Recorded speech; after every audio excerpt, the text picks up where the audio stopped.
Right. All right, you people, listen to me and listen to me good, because you are all in for one hell of an okay boomer moment. I am in my 60s, and at this point in my life, I don't care anymore. I got nothing to lose. Now think about this for a second. I know that younger people have it tough. I know this. I mean, you grew up in a time when there was like endless recession, record inflation, global warming causing record ecological and weather disasters, the worst terrorist attack in U.S. history, the the Trump administration. Yeah. So I understand that, but I'll tell you something. I lived through a lot of stuff myself, man. I was born during the Cuban Missile Crisis. I remember the Cold War when the Soviet Union was pointing nuclear weapons at us, and every moment we were thinking that any time they could start firing nukes at us, and then we would have to, when we see the flash, duck and cover. Find yourself a secluded place in the corner, roll up in a ball, stick your head between your legs, and kiss your ass goodbye. This is how we grew up. And that's why people like me, boomers, are, we're crazy.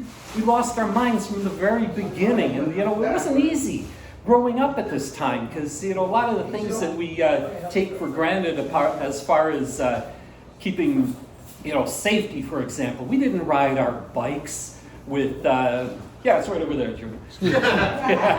Hey, I'm just trying to help. Stay in the corner with him, so. Okay, all right, there you go.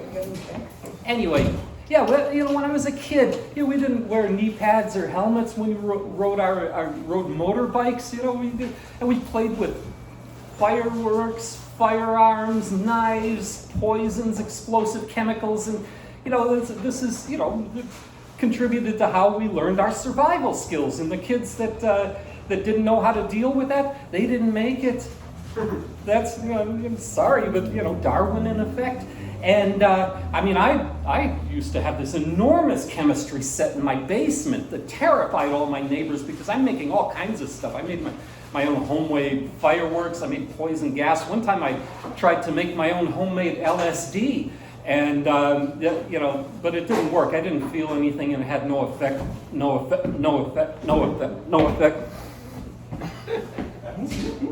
Where am I?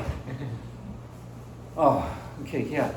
Some time ago, a few years before the pandemic, I learned a real lesson about differences of perspective on generations. I went to visit my family in Wisconsin. It was around Christmas time, and one of my sister's granddaughters, she came up to me, and she hopped into my lap, and she said, "Uncle D, guess what?" And I said, "What?" And she says, "I went to the mall and I saw Santa Claus." I says, "Really? Guess what I did?" She says, "What did you do, Uncle D?" And I said, "I ate 5 of your grandma's brownies, and it made me see Jimi Hendrix."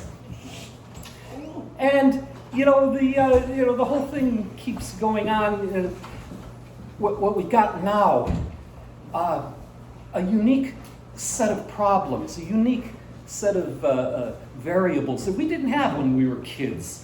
I'll tell you what happened. One time I was walking down the street with a friend of mine, and we passed by this big smelly pile of garbage, and I said to him, "Man, this stinks, man. It smells like 101 Dalmatians crawled in there and died." And at that moment, I got a text from Disney, Standards and Practices, ordering me to cease and desist from using that joke. And why is that? It's because social media has turned into this whole surveillance thing. And everybody is walking around, they plugged into the social media thing. And there's ways to fight back, though. There are ways that you can regain your freedom. Now, I have an announcement to make. I am not just some guy who came in here trying to do stand-up comedy here at Caffeine Underground. I am the Grand Poobah of the Sacred Order of the Holy Boomers. And by the power invested in me, by my own power and investment, I confer upon all of you the honorary titles of Holy Boomers. You are now Holy Boomers. You are infallible. Don't take any crap from anybody. There you go. And you're a boomer too. But of course, with great power comes great responsibility. So I've got some assignments for you. Who's the first one who wants to volunteer for an assignment? How about you? Are you okay? You have an assignment. Okay, here's your assignment. Stand in front of a surveillance camera and stare at it with a placard saying, "You ever get the feeling you're being watched?" You never know who's watching. Let's see, who else can we volunteer? How about anybody at all? Oh, you, we got a second volunteer. Get yourself a briefcase. Fill it with old papers and broken, unrecyclable computer parts. And then glue the latches together so that you can't open these things. And then walk into a crowded place carrying this briefcase, go up to a complete stranger, hand it to him and say, "You know what to do." And then get the hell out of there because you don't want to answer any questions. I need one more volunteer. How about the young lady over there in front of the laptop? You look like an intelligent person to me. You do.